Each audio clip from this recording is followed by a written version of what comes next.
National Review by the Gambia. And now I invite His Excellency Sadi Keita, Minister of Finance and Economic Affairs of the Gambia, to make a presentation. Your Excellency, you have the floor.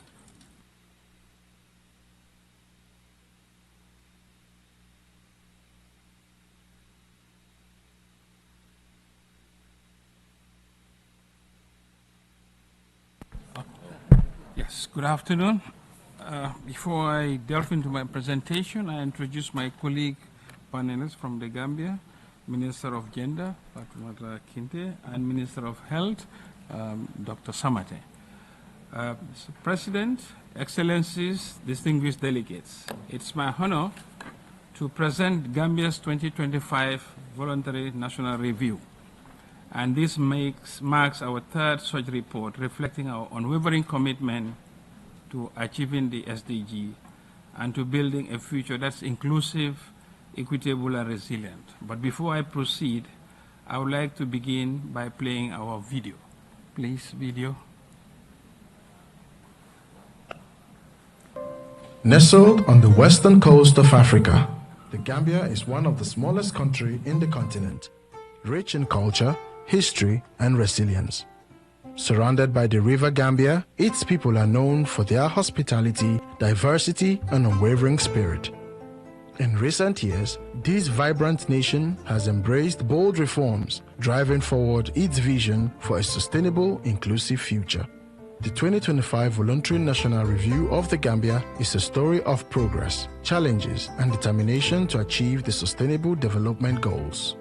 Since 2021, the Gambia has taken bold steps to transform its healthcare system. In 2021, the government of the Gambia established the National Health Insurance Scheme.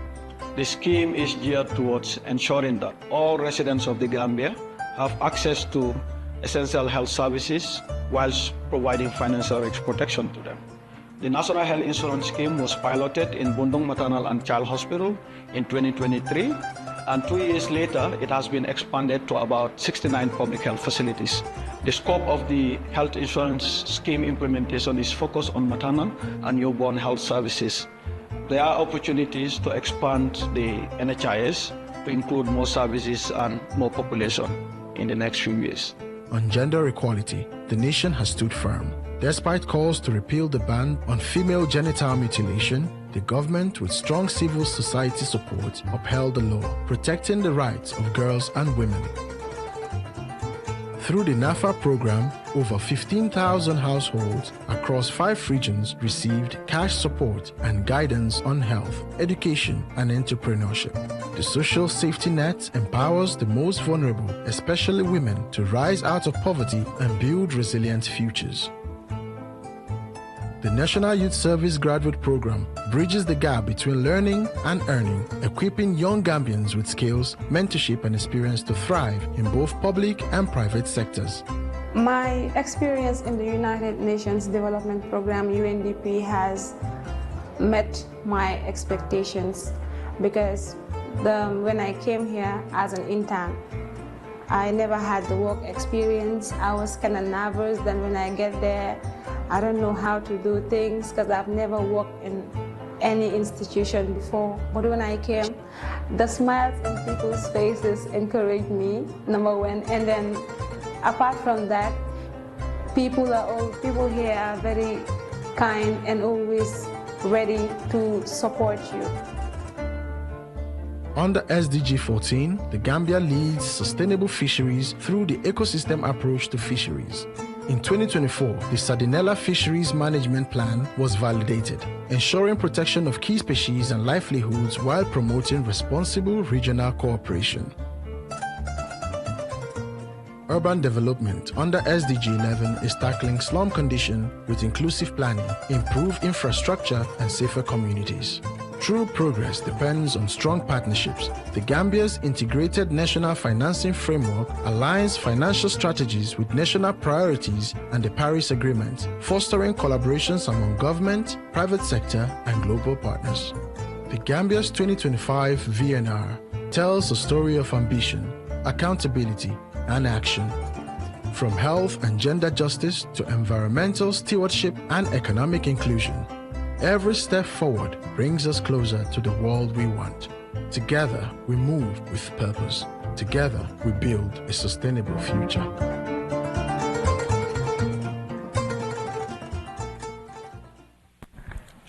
Thank you. Mr. President, we continue our presentation. The Gambia has taken deliberate steps to align the national planning with 2030 agenda. The SDGs are fully mainstream into our recovery-focused national development plan across sector strategies. We approach the development as a shared national responsibility, and this VNR process reflects just that. It is highly participatory, drawing on voices of local government, women, youth, persons with disability, the private sector, civil society, the media, and even school children. This broad engagement underscores our conviction that sustainable development must be people-centered and locally owned. Let me now share some of our key achievements and challenges across our focus SDGs for 2025 review. SDG 3, good health and well-being. We have seen encouraging improvements in maternal health. The maternal mortality rate declined from 433 per 100,000 live births in 2013 to 289 per 100,000 live births in 2019 to 2020, and we remain committed to reaching our target of 70 per 100,000 live births by 2030, as outlined in our national health sector policy. The proportion of births attended by a skilled health professional has increased from 82.7% in 2018 to 23.8% in 2019 to 20. This reflects our continued investment in maternal health services, training, and healthcare workers.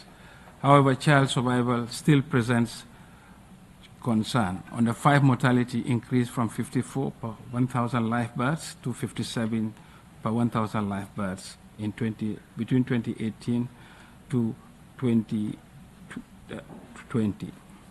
Neonatal mortality has also increased from 22 per 1,000 live births to 31 between 2018 and 2020. On gender equality, the Gambia has made important strides in promoting the rights and empowerment of women and girls. We have a robust legal framework in place, including Sexual Offences Act, Domestic Violence Act, and the Women's Act, amended in 2050 to expand protection. These laws support our efforts to combat gender-based violence and discrimination. In 2024, the National Assembly took a significant stand by rejecting a proposed amendment that sought to lift the ban on female genital mutilation. This decision sends a powerful message that the Gambia remains steadfast in protecting the dignity, health, and rights of women and girls. To promote economic empowerment, we established the Women Enterprise Fund in 2020, and it has provided targeted financial support to women-led small and medium-sized enterprises, enabling more women to access to capital, participate in economic activities, and build sustainable livelihood. On decent work and economic growth, we've experienced both resilience and volatility in recent years. Economic growth has increased from 5.5% in 2022 to 5.8% in 2024, mainly driven by public and private sector investment. We are exposed to polycrisis of climate change, commodity prices, supply chain constraints, but we managed to ride this challenge through bold reforms and working with development partners. Through Goal 14, Life Below Water, the Gambia recognizes the crucial role of our marine resources, that our marine resources play in food security, employment, and biodiversity. To safeguard these resources, we developed a national fisheries monitoring, control, and surveillance strategy in 2024, and we have initiated a review of our Fisheries Act and regulations. Through the FAO-led ecosystem approach to fisheries, we have embraced an ecosystem-based approach to fisheries management. Our marine resources are under pressure. The proportion of biologically sustained fish stock declined from 45% in 2017 to 39% in 2023, largely driven by overfishing from both domestic and foreign fleets. We are committed to strengthening regulatory frameworks, enforcement, and regional cooperation to reverse this trend. Finally, on Goal 17, Partnership for the Goals, the Gambia has intensified domestic resource mobilization through tax policy reforms, digitalization, and improved revenue compliance systems, and efforts to diversify our sources of public finance. As a result, the tax revenue to GDP has improved from 9.2% in 2022 to 10.3% in 2024. We continue to face considerable obstacles, namely high public debt ratio, which was 83.9% in 2022, but has declined to 71.8% in 2024, which poses fiscal vulnerabilities. The economy is also affected by a narrow economic base and the growing impact of climate change. Environmental degradation, food insecurity, and lack of timely disaggregated data remains persistent challenges that affect both policy and implementation. To overcome this, we need stronger partnership both within our region and with the global community. Excellencies, the path to 2030 is narrowing, but with resolve, solidarity, and shared responsibility, we can still make meaningful progress. Gambia remains fully committed to SDG, not just in policy, but in practice. Our journey continues with hope, urgency, and a firm belief that the SDGs are achievable when we work together. I thank you for kind attention.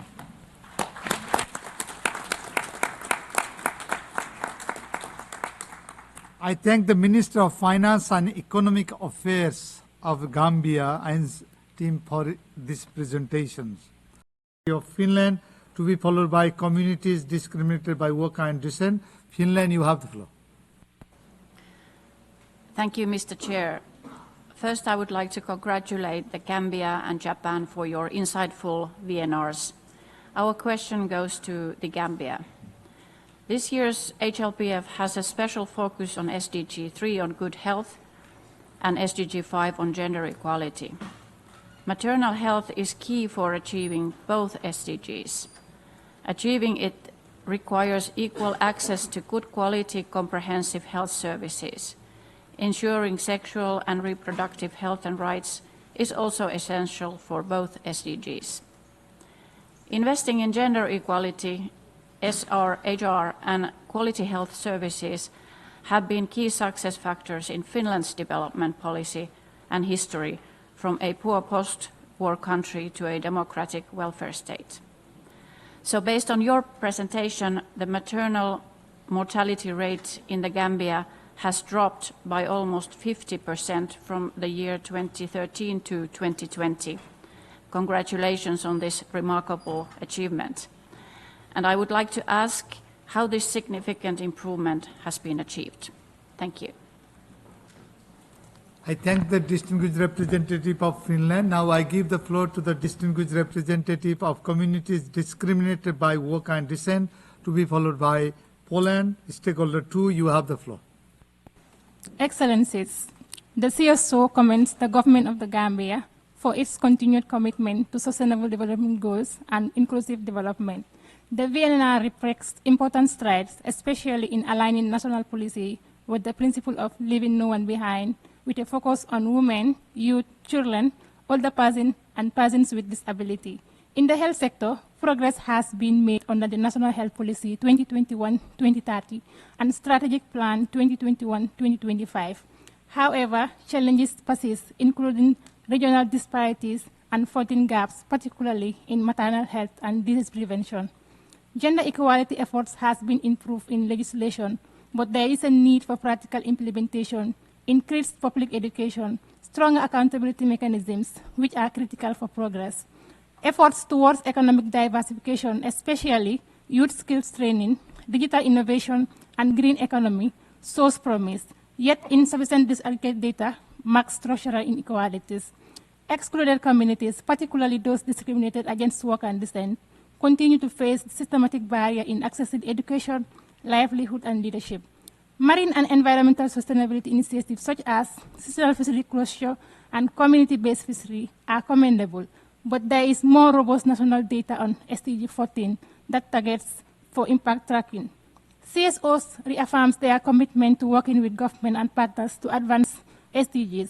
However, addressing descent-based discrimination, as outlined in the African Commission on Human and People's Rights Resolution 619 and the UPR recommendations, is essential for achieving inclusive, equitable development. Questions: what are mechanisms placed and strategies being done to strengthen already existing law that prevent gender-based violence and harmful traditions? How are youth, women, persons with disability, and other excluded groups being incorporated in education, leadership positions, and livelihood development? Thank you. I thank the distinguished representative of communities discriminated by work, and I now invite His Excellency Sidi Keita, Minister of Finance and Economic Affairs of the Gambia. Excellency, you have the floor now. Thank you very much. As we have 3 questions, the sector ministers will also delve into their sectors. We begin with the gender minister. Please, then after I'll take. Thank you very much. Gender equality is central to the agenda of the government of the Gambia. The Ministry of Gender, Children and Social Welfare has established the Gender-Based Violence Fund to provide financial support for victims of gender-based violence. This fund helps cover immediate needs as well as long-term recovery and rehabilitation. The Gambia has 2 legal frameworks, or even 3, to address gender-based violence. There is the Domestic Violence Act and the Sexual Offences Act, and also the Women's Act amended in 2015 to criminalize FGM. We have established a hotline for reporting cases of gender-based violence with emergency response systems in place. In the Gambia, we have one-stop centers in all the major health facilities, all of which address issues of gender-based violence through a supermarket approach.